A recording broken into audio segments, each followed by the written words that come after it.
Hey, this is C&D channel. I'm Chris. This is my friend's dog this time. This is MMA for you. I'm going to be doing my prediction or my post-fight analysis for Invicta FC 10.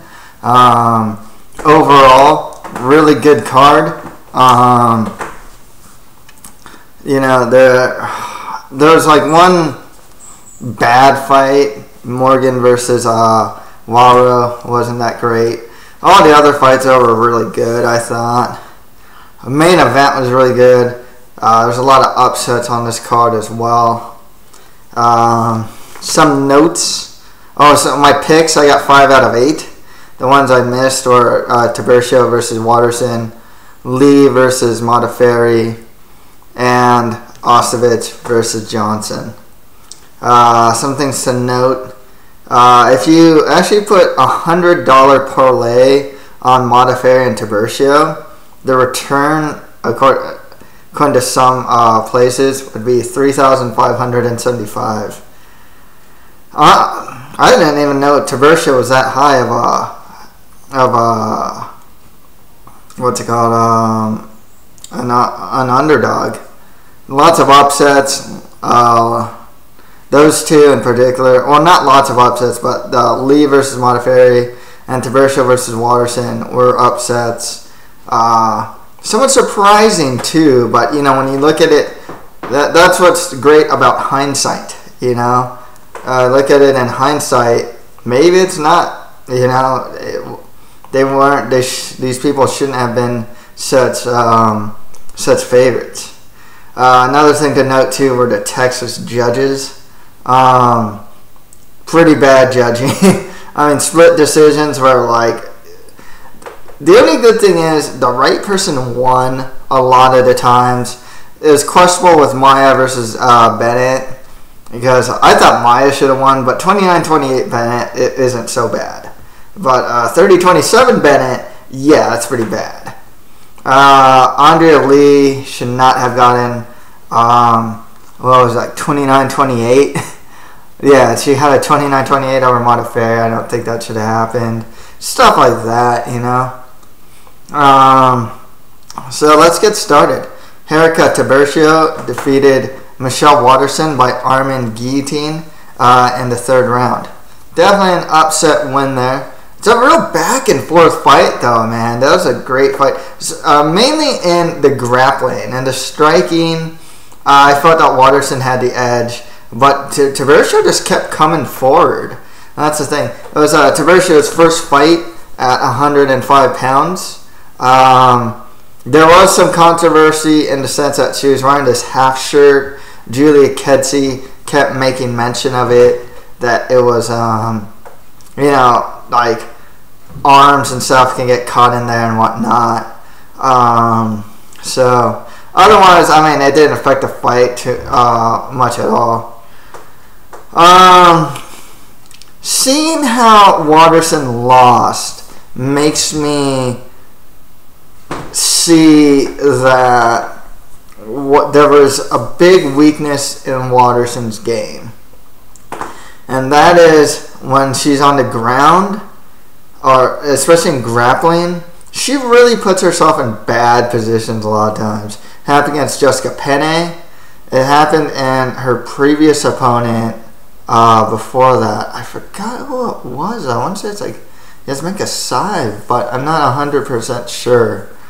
I mean, there was she puts her bad positions on the ground due to like some high risk moves. Like she went for like a flying armbar, if I'm not mistaken, and just ended up in the bottom of north south.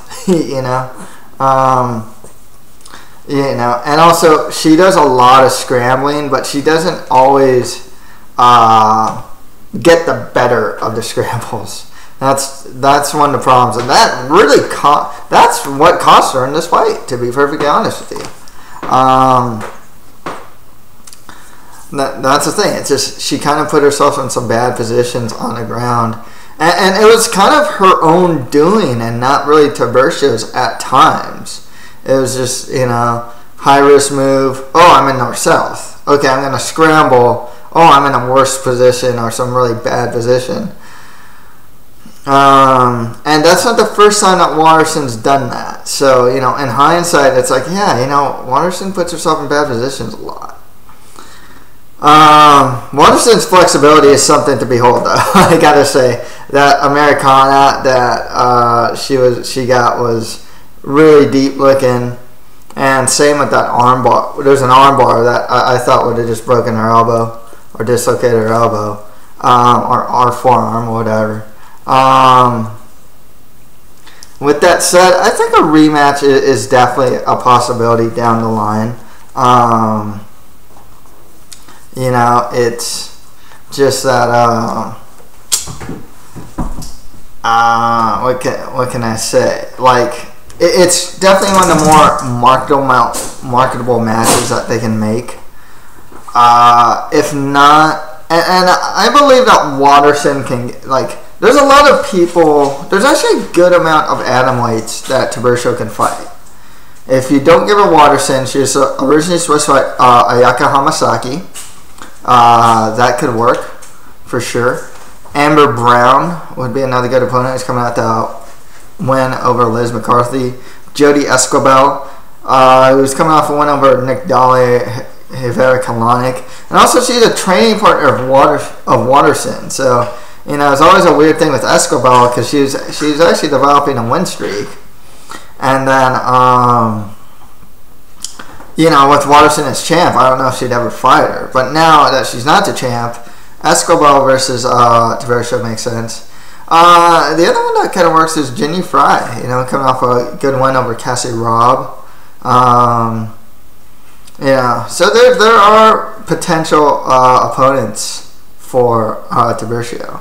Waterson honestly could probably just get one of those opponents that I just named herself too, if not like an immediate rematch.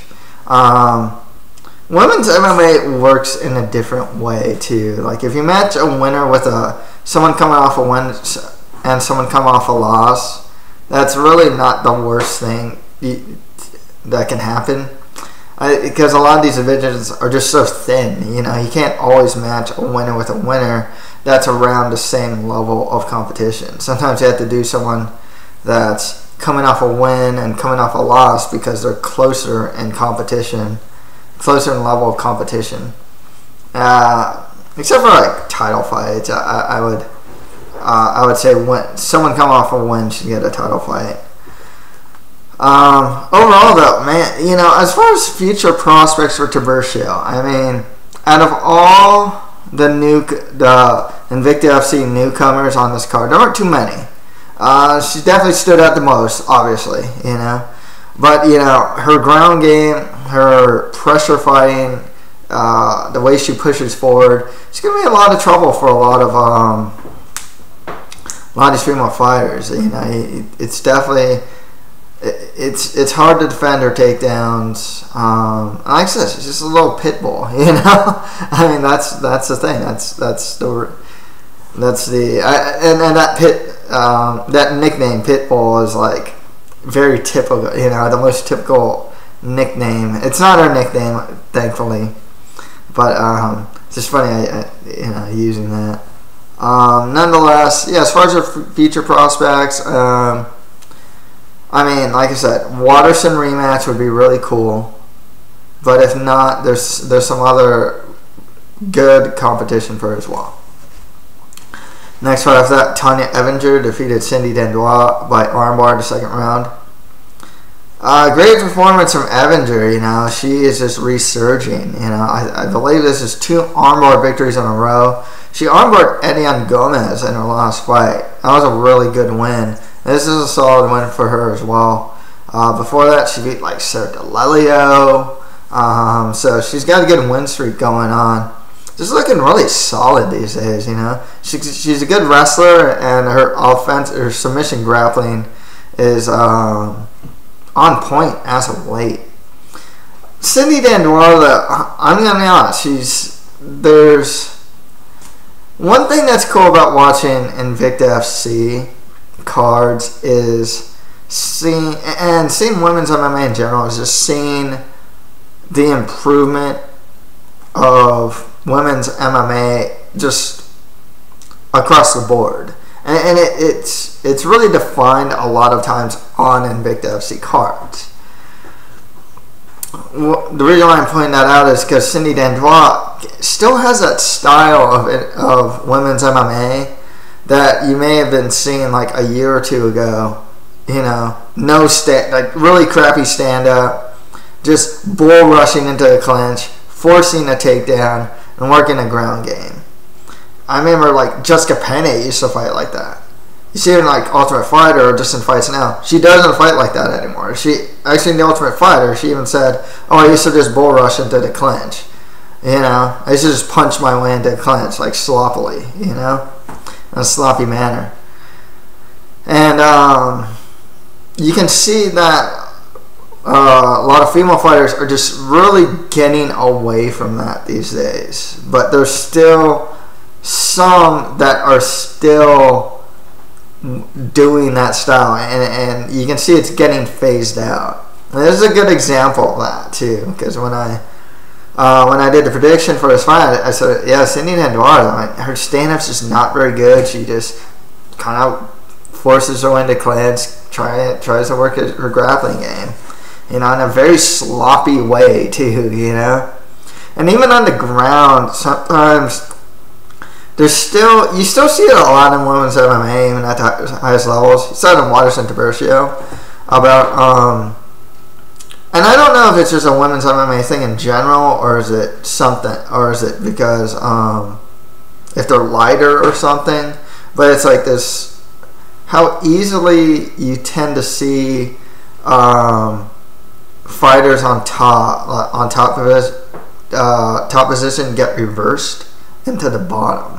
Saw that against like Modafferi versus Lee, Tiburcio versus Watterson, and then in a very basic way too. You know, it's just Watterson had mount. Tiburcio just did a very simple oompa. It's what you learn as a white belt on their like first day. You know, I did. You know, I mean, obviously the basics are always going to work, but just how easily it seemed to work without much resistance. You know, it's there's still, I guess, this. I think part of it is that there aren't too many wrestlers. There aren't too many pure wrestlers in women's mixed martial arts. So when you get like an Avenger, Sarah McMahon, Esparza, you know, Randa Marcos, you know, they're gonna be better at not doing those head and arm throws. You know, attacking the legs for takedowns and having better top control. And yeah, like I said, it's just, this fight kind of shows. And the other thing is, Tanya Avenger, just like Roxanne Modafferi, was one of those fighters that was like very much just like a journeyman. Like, you know, she's fought not like Gina Carano or whatnot, but she's lost more than she's, you know, like she's not someone you think would get like this really good win streak or anything like that. But you're actually seeing also in women's mixed martial arts, and why this fight kind of exemplifies it, like someone that's trying to learn with the go with the curve versus someone that's, and like Evinger, who versus someone that is still like has that old style. Because even like I said, Modafferi, I mean, I saw it in her fight against Pennington. I'm like, wow, she's really improved. You know, you can really see that, like, these, like, there's some of these like pioneering female fighters that are like actually improving now. You know, something's just changed, and like the old style of like really crappy stand up, good grappling, but getting reversed all the time just isn't working, you know. With that said, if they're gonna, Invicta FC is gonna offer a title shot, Evinger's got to be on top of the list, you know. Yeah, Chris Cyborg's gonna fight at 145, so I don't think they'll go Evinger Cyborg. Evinger's already beaten Eddie Gomez, so that's a really good opponent. Next best opponent for an Invicta FC bantamweight title shot, because that's what I think they should go with. with Evinger, because there's no point in her just beating more female fighters, really. Do Irene Aldana versus Evinger. That'd be a good one. Maybe if Miriam Nakamoto returns, Nakamoto versus Evinger would work as well. And I'd like to see that as a title fight, because right now Lauren Murphy went to the UFC, so it's vacant right now. Next fight after that, Roxanne Modafferi defeated Andrea K. Lee by split decision. Shouldn't have been a split decision. It should have been unanimous. I thought Roxanne Modafferi got rounds 1 and 3 pretty definitively. 2, I'd give it to Lee. This actually is this fight actually exemplifies just MMA in general, but kind of like women's MMA in general, I suppose. You have a veteran, because I'm really high on KGB Lee. I was super high on her.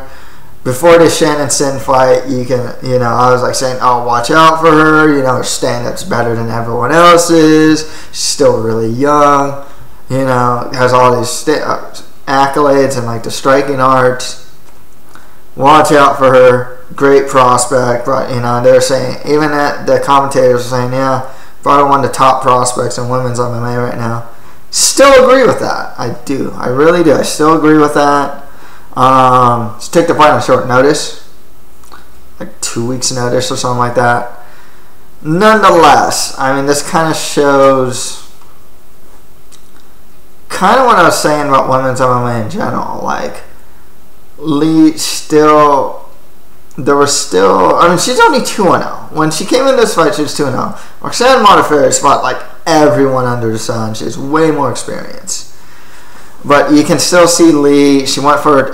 This is one of the things that I see a lot in women's MMA because if one thing's like, it's kind of funny because like it used to be that you had a lot of Brazilian Jiu-Jitsu players, a lot of grapplers, but mainly ground fighters. So they had female fighters attack from the back or get on top, but they wouldn't have the best. They don't have the best way of getting the fight to the ground, right?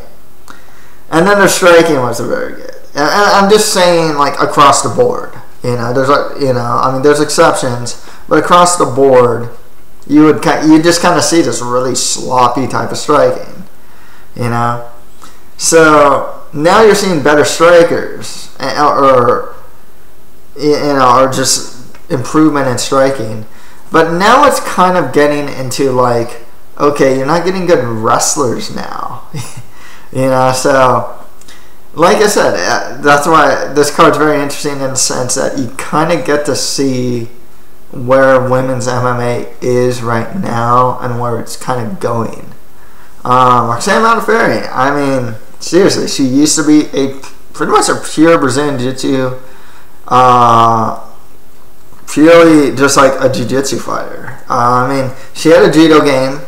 She didn't always show it the greatest, and she had a terrible stand-up. It's a lot better now, It's not what I'd call great or anything. She doesn't have a lot of power, but she used to punch her way into clinch really sloppily, and it did cost her. You can see her fighting like the Ultimate Fighter, for example, or whatnot, in fights she's lost. You can tell that working with Syndicate has really helped Modafferi.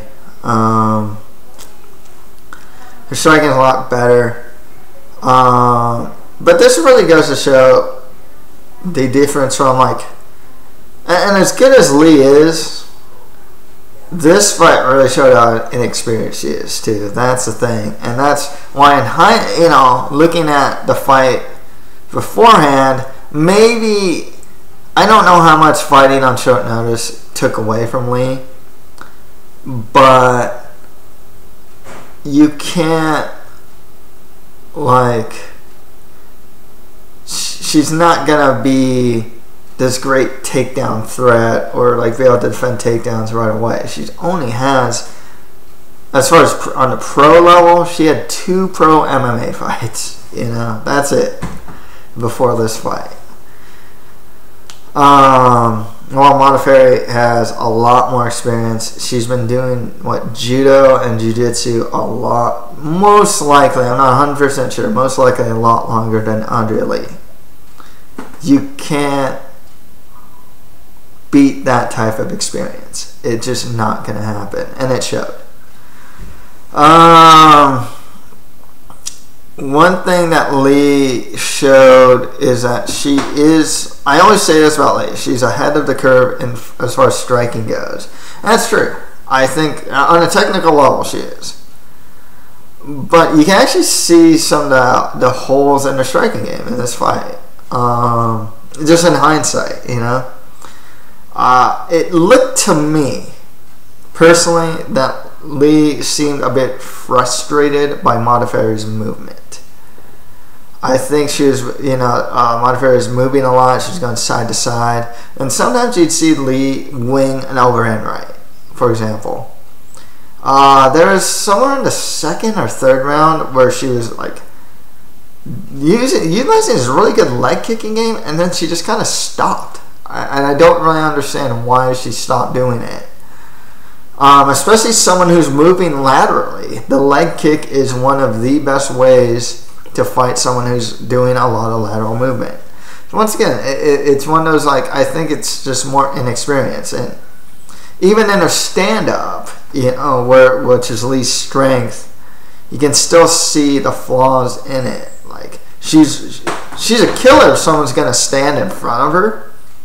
She beats anyone, That's the thing, but someone who's going to move around and stuff. I saw her hit air. I mean, she was connecting. Don't get me wrong. It's not like she wasn't connecting.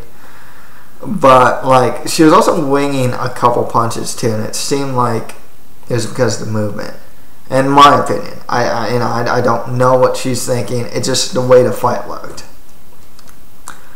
The other thing she probably needed to work on just is in a grappling and ground game. I don't think it's that bad, per se. For her experience, it's good. She's really athletic too. I mean, once she puts everything together, she's gonna be a beast. I mean, it's not uncommon to see a very new fighter fighting someone much more experienced and losing. Heck, man. I think some of the champions. I mean, Pettis lost to Bart Palashetsky. I mean. Jose Aldo lost to is it Lanny Lons? Look who he lost to really early on in his career. I mean, you can always see that, it's this fight, if anything, is probably just more of a good learning experience for Lee, and it really just went to show the difference from experience here. There was a part too with Lee, and a part of the fight with Lee where she went for it looked like a head and arm throw, failed, and it just missed, or she just failed on the throw. I don't mean to be mean by saying fail in that sense, but she failed on the throw, and she looked, and then Modafferi got on top position. And it's still something I see very prevalent in new fighters, especially in women's martial arts. It's just these clinch type throws that just don't work, and that tend to get the person doing the throw into bad positions. Modafferi on her part, though, man, great improvement here. Her showed improved movement. Really worked her judo game, I mean, I've seen her work it, but it was very effective here, extremely so, especially against the cage. Her overall grappling was good. I think she got reversed once or twice, but overall, especially at the end of the third, where she mounted her, I mean, and I think she took her back. I mean, she just stayed there and started pounding. So her improvement has actually been one of the more refreshing things I've seen in women's mixed martial arts. Because she's a pioneer, and that quite honestly was she was on a 6-fight losing streak. I wouldn't have pegged. She's not very athletic, but I wouldn't have pegged her as someone. She's been in the game for a while, so I wouldn't have pegged her as someone who would have gone in better. Like, quite honestly, I thought she would have been mainly this like bull rush into the clinch, forced to take down, work her ground game. That's kind of how I always saw Modafferi. And while her striking isn't like the greatest or anything like that, it's very much improved. I mean, if she fought Andrea Lee like a year ago before she went to Syndicate, she'd probably have lost. You know? Like, she couldn't keep up with the striking. It's just, now it's just better. You know? It's just more composed.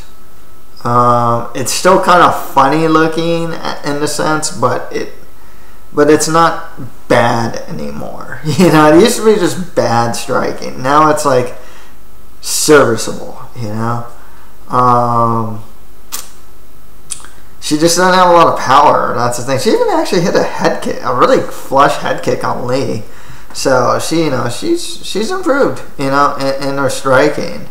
Went from like bad to like serviceable. You know, that's the thing.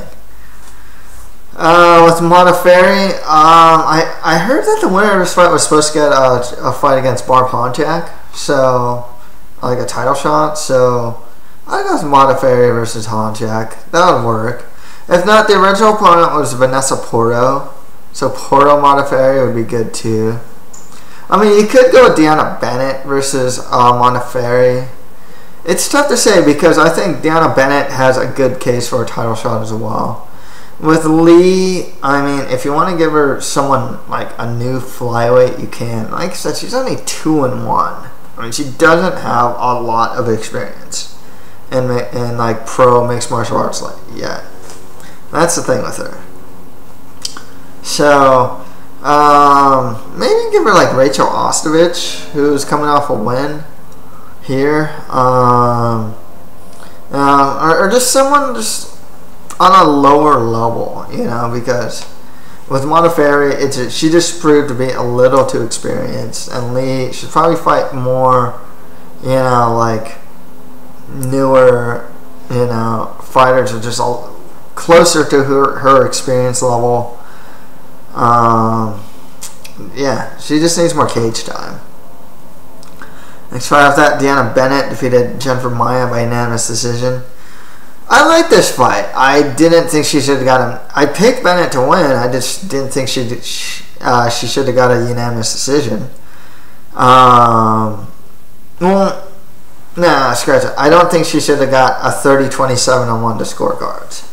I thought I kind of gave it to Jennifer Maia, to be honest, 29-28. But, you know, it is a very close fight. It's really back and forth. I liked what I saw from Maia just in that how she walked through Bennett's strikes. I didn't like that Bennett was ducking her head so much in the fight. She actually got uppercutted a lot because of that. I did like that Bennett was keeping her back off against the cage. As far as, I think this was one of the more, besides Taversia Watterson, this is definitely one of the more evenly matched fights. And it actually showed some of the more higher level of mixed martial arts. Both of them showed good striking, wasn't super sloppy, but they were still very offensive minded. Showed good clinch work against the cage and good grappling. This was actually just a good, solid fight, you know, and it showed a good skill set, male or female. I mean, they just both showed a good skill set. With that said, if you want to do Honchak Bennett, that'd actually be a good fight for the title. They've never fought each other. Bennett's undefeated. She is a very solid fighter. Trains at a good camp with Pitt elevated. Might be able to match Honchak's wrestling.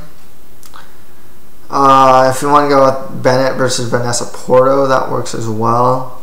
You can go with Bennett Modafferi, I guess, if you want to do that. So, I mean, there's some options for her. Jennifer Maya. Don't give her like Andrea Lee. Like I said, that's another like a case of like too much experience right there. Yeah, I don't even think that's a good stylistic matchup for Lee, to be honest with you. Who else is there that Maya can fight? Huh. I'd have to check flyweights at this moment because I can't really think of like what flyweights are out there at the moment. Next fight after that, Peggy Morgan defeated Andrea Wario by unanimous decision. Once again, I don't really know if Morgan should have got a 30-27. I got her winning that fight, but it was a close fight. It's actually the worst fight on the card, though. One of the biggest problems is they're so slow. I mean, their strikes, the way they strike is really slow. Both of them don't seem to have the greatest offensive takedown game. And I wouldn't call these two prospects either, even though they don't have a lot of fights. You know, they're not what I'd actually call prospects, which is actually, you know, once again, it's going to women's mixed martial arts again, and how this card kind of illustrates women's mixed martial arts. You know, this is kind of, I would say this is something of the standard of the featherweight division, you know, the Cyborgs division. You know, it's just, you don't have too many great athletes. You don't have too many athletes in the division, for one thing. And it showed with these two. And if you look at a lot of fighters in this weight class, there just aren't many great athletes. That's the thing, you know? That's just the thing with this division. It's, you know, women's featherweight is definitely one of the weakest divisions out there. It just, and it doesn't have, unfortunately, it just doesn't have a lot of prospects either, you know. And some of the better prospects, like for example, Veronica Rothenhausler, she got like wrecked by Charmaine Tweet, you know. And Rothenhausler even has a hard time making this weight too.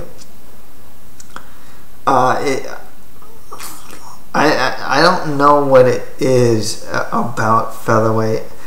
There's not a big quantity of like natural featherweights, female featherweights. It just doesn't. But the skill level just isn't there either. And there's a good amount of featherweights too that, you know, Eddie Gomez used to fight at 145. Now she's gonna fight out. She fights at 135, and even Cyborg was thinking about cutting to 135. So that's the other thing too. You know, you're losing anyone that's decent at 145, cutting to 140, or that's at 145 is cutting down to 135. Yeah. So with that said, you can go Peggy Morgan, Amanda Bell. I think that'd be a really good fight next. I'd like Invicta to sign Marina Shafir. She lost to Bell, but she's still one of the brighter prospects of the division. Has a, you know, really good judo background. Trains with Ronda Rousey. Is a legit good, you know, probably one of the, if not the best prospect at women's featherweight. And one of the better overall MMA or female, you know, women's MMA prospects out there. I'd like to see like Marina Shafir fight one of these two next. Next fight after that, Alexa Grasso defeated Alida Gray by TKO in the first round. I am super high on Alexa Grasso, and actually what's cool is I remember when she fought Ashley Cummins and I was watching her fights, I was like, man, this girl's really good. She actually uses head movement, you know. Boxing's actually solid. And then, like, what happened is I didn't get too much for a ground game, but then there was actually a couple jiu-jitsu tournaments or jiu-jitsu footage of Grasso in, like, jiu-jitsu tournaments. I was like, okay, she does have a ground game, too, you know. It's not like she doesn't have a ground game or anything. Super high on her. You know, it's funny. Everyone was saying this too after watching Alexa Grasso. It's like, Yeah, you know, the UFC was looking for, you know, they want to get the star in Mexico, right? And they're looking at like doing like Ultimate Fighter Latin America and whatnot. Dude, the star is right here. You know, it's Alexa Grasso, 21 years old, strong offensive and defensive boxing. You know, can defend takedowns well. She did that against Ashley Cummins. Strikes in combination. And I'll say this too. She's good looking. You know, I'll say that too. And I have to say that because that is an aspect of women's mixed martial arts. You know, yes, the way you look is a part of your marketability. It is what it is. You know, I'm not trying to sound sexist or anything. I'm just trying to be realistic here. It is what it is. But yeah, Alexa Grasso and Irene Aldana too. You know, she's a good bantamweight, and she's coming up. You know, these are the stars. Push these two. You know, push Grasso especially. You know, for that Mexican market. She's there. You know, she's got it all. You know, she's got the skill. She's so young. She's got the look. I wouldn't say she has the charisma or anything. She didn't seem particularly charismatic or anything like that. But, you know, she's got it. She's someone that you'd want to follow, you know, and see how her career progresses. Especially she's fighting in a new weight division too, at 115. Hey, the UFC has a 115, you know. They just brought in that 115 women's strawweight division. You know, it's perfect. You know, it aligns really well. If I'm the UFC, I would make a play to get her because she doesn't even have that many fights. I want to say she only has 6. What can I say though, man? Alita Gray, you know, she's not that bad. She hits hard. She has a judo background, but man, did Grasso just light her up? I've never actually seen too many heavy-handed. You don't see too many heavy-handed female strawweights either. It's just not there. But like Grasso, I mean, she just hit some combinations on Gray with her boxing, drops her, and just finishes the fight, and it was just great stuff. Just likes it offensively. I like what I see from her boxing. She's attacks in combinations, uses a jab if I'm not mistaken, and she does utilize head movement defensively as well. So with that said, with Grasso, good fight for her next. Stephanie Egink would actually be really good. If you want a really fun fight, Miski and Noe versus Alexa Grasso would be awesome. They both do, you know, have good boxing. Or else you can do the one who beat Miski and Noe, Carolina Kovakovic versus Grasso to work as well. You definitely, you know, with the performance like that, you kind of have to give Grasso some pretty higher level competition. And she's been, you know, like I said, Ashley Cummins is a good, in my opinion, Ashley Cummins at least is a good barometer for, like, you know, are you mid-level or are you like, you know, I guess she can act as something of a gatekeeper, and she beat her. You know, she beat Cummins. Alita Gray, you know, had some hype coming in. She even fought Jessica Aguilar in World Series of Fighting. You know, she lost, but you know, she's a solid fighter herself. But yeah, Alexa Grasso's, you know, she can probably, if she was on the Ultimate Fighter, she could have probably done really well. You know, that's the thing. She's a future star in my opinion. She's got everything necessary. She's got all the tools necessary to really progress far. With Gray, there's more like mid or lower level strawweights, I suppose. Yeah, if they want to get someone new into, you know, like a new strawweight or something, or you can give her like a Delaney Owen or something like that, or like an Ashley Cummins or something like that. You can do that for Alita Gray. Gray's in a tough spot because Doesn't have a lot of fights, but it's hard to call her a prospect just due to her age. She's a solid fighter, but you know, in my opinion, she just kind of started late. To be perfectly honest with you. Next fight after that, Ginny Fry defeated Cassie Robb by rear naked choke in the first round. I mean, coming into this fight, I figured this would be something of a showcase fight for Fry, and it was. I mean, Cassie Robb, I think she's 0-2 or 0-3 now. I don't know if she's won any pro MMA bouts yet. Granted, she's fighting some pretty tough competition. You know, Lorsenko was actually a pretty decent atomweight prospect. She fought Liz McCarthy, who's solid.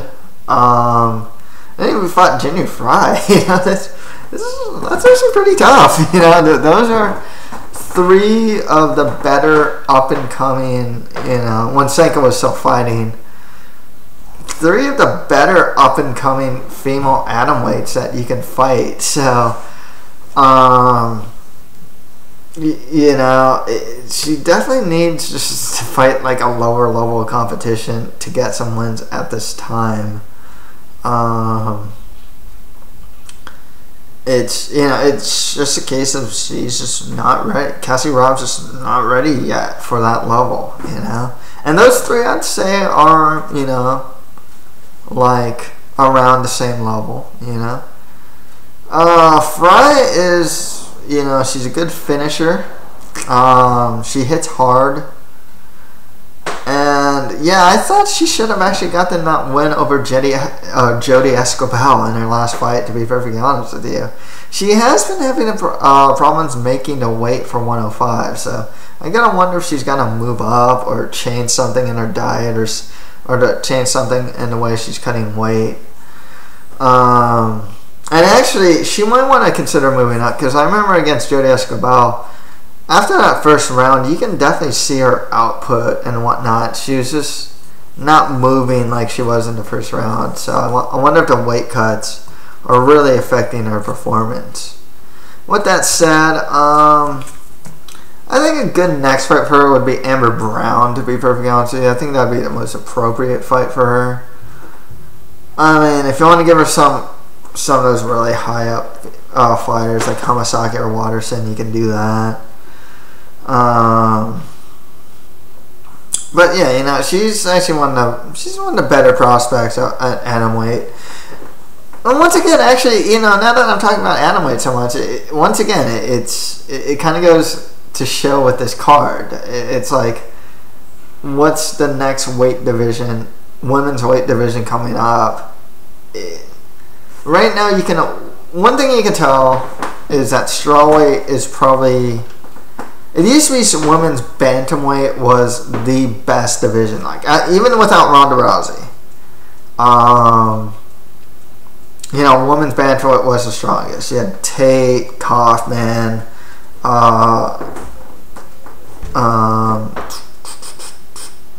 Sarah McMahon, Alexis Davis. You know, you had some really good talent there.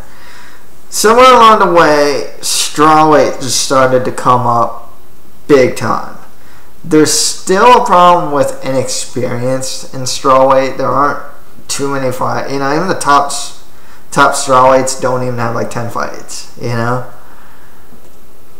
But the point I'm trying to make it, and now strawweight's pretty much the most talent-rich division in like women's mixed martial arts. You know, as far as just overall skill, youth, prospects, and whatnot. Probably quantity at this point. I think atomweight's coming up though. I gotta say, it's just one of those divisions. And Tiburcio winning isn't actually the worst thing to happen to the division. You know, it shook things up, but she, you know, it's not like she's it's not like she's like a bad fighter. She's still really young too. She's what, like 21, 22. So, you know, definitely not the worst thing to happen to shake up the division. And just have good fights in the division too. But like Ginny Fry, you know, like I said, she's a solid fighter, solid atom weight, and yeah, you're starting to see some of these like women's atom weights that are, you know, pretty good. You know, they're coming up. They have a good skill set going on. You know, it's definitely, you know, definitely a growing division for sure. Women's flyweight isn't too bad. You have like Andrea Lee, of course, and Deanna Bennett and Jennifer Maya.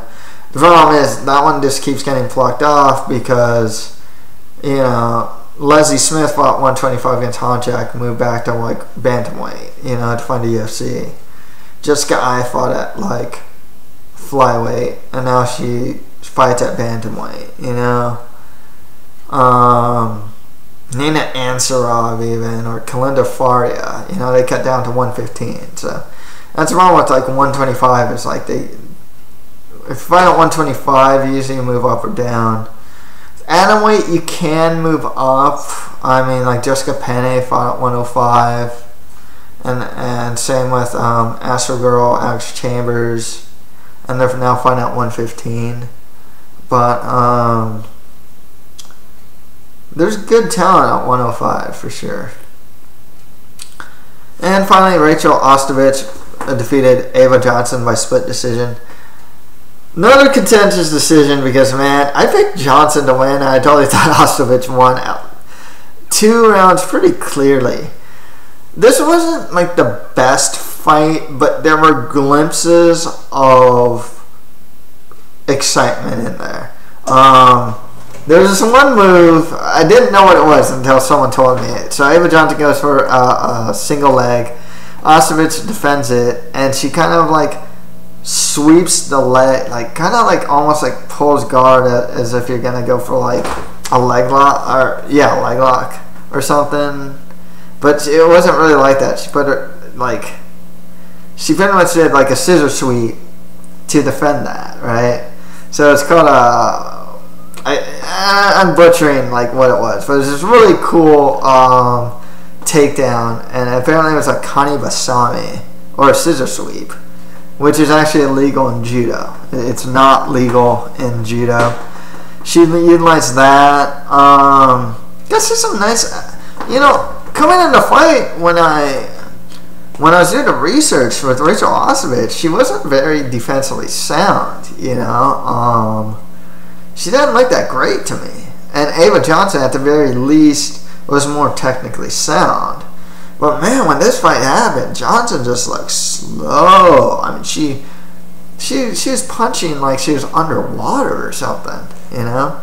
And then the other thing with this fight is that also just proved to be the better athlete and wrestler. And once again, actually, you know, going back to women's MMA, you know, and actually we're seeing this in just regular MMA that like now it's like you need to be a good striker, wrestler, jiu-jitsu player.